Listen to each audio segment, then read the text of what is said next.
Welcome to a Foxy Tech Tips tutorial on changing the wallpaper on a Chromebook. If you find this tutorial helpful, please consider subscribing to my channel and liking the video. Changing the wallpaper on a Chromebook is easy. Click the launch icon from the bottom left of the screen and then tap the up arrow to open the app menu. In the app menu, select Wallpaper. If you want to use your own photo as the wallpaper, click My Images. Otherwise, select the category of image that you would like to use.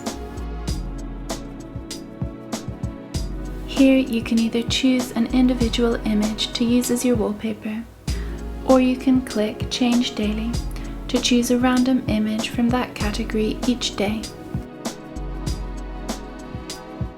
Your wallpaper has now been updated.